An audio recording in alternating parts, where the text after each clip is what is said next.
The Footprints Conversations series feature insights and experiences from accomplished workplace and marketplace leaders who consider their work as a ministry.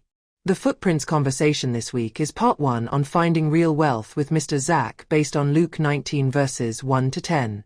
Are you chasing after the wrong wealth in your workplace or marketplace? Mr. Zacch, who was the chief tax officer, will use his experience to tell us how to find the real wealth.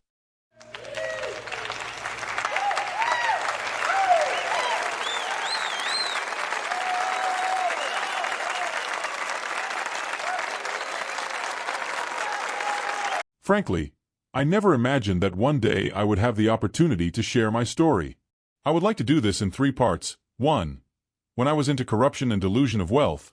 2. My encounter with real wealth. And 3. Being a vessel for transformative wealth. Great. Tell us a bit about your professional journey. I maneuvered to become the chief tax officer, and I was heading one of the significant departments of the Roman Internal Revenue Authority. How were you able to build that substantial wealth under the strict oversight of the Roman administration? Very simple. I just kept the Roman officials happy by making sure they got their share. Also, some of the high priests. So long as the guard dogs were fed well, no barking was heard. It was like 1 for you, 3 for me.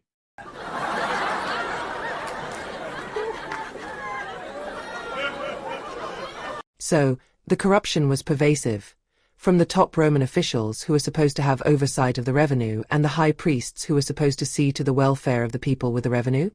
Yes, once the top guys were happy, that gave me and my team the opportunity to add our own margins to the tax rates, to accept bribes from those we allowed to evade taxes, to manipulate records, and I made sure I kept the greater portion of the tax revenue for my personal use.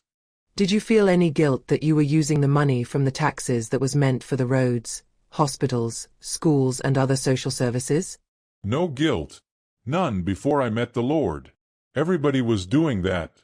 The Roman officials, the high priests. Everybody was thinking about his or her own interests. This is why you see underdevelopment, inequality, and suffering wherever there are leaders who are selfish and think only about themselves. I will tell you more about this from what I learned after my encounter with the Lord in part 3 about transformative wealth.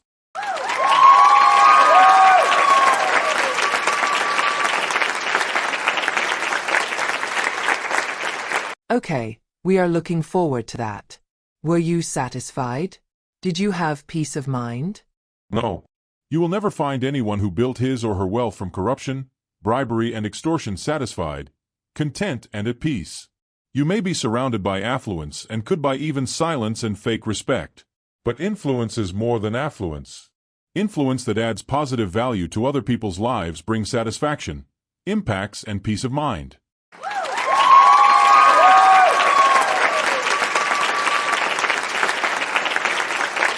If I understood you well, you cannot have positive influence on the people you steal from, right? Sure, I was hated, lonely, and despised by my community because they saw me working together with the Roman officials to take the very little they had. Listen to me, you corrupt politicians, workers, and business people. You will have no positive influence on the people you steal from. They will wish you dead. They will rejoice on the day of your demise if you use the money meant for the roads, hospitals, and other services that could have improved their lives. They don't see you as wealthy and powerful. Don't fool yourself. They see you just as a thief. I was there.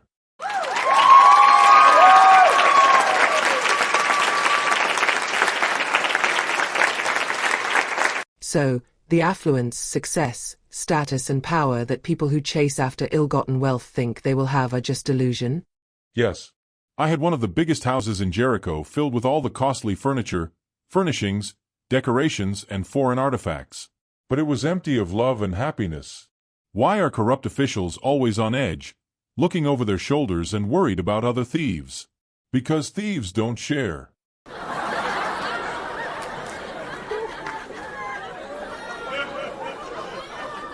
And that keeps every thief behind locked doors with sleepless night. I want to tell your audience that ill-gotten wealth could be your prison.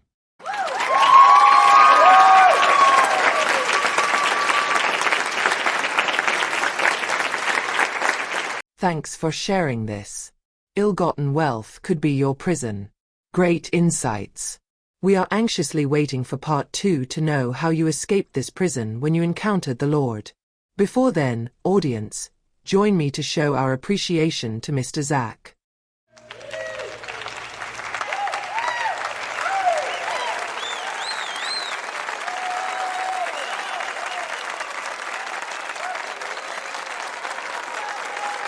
If this Footprints conversation has been a blessing to you, pass it on to be a blessing to others. Are you a believer committed to fulfilling your professional calling at your workplace and marketplace? We have several resources to help you do that. Just subscribe at the YouTube channel for you to receive new resources we create every week. If you have creative arts talents too, get in touch and let us yield it to the Lord to use it to impact lives for His glory.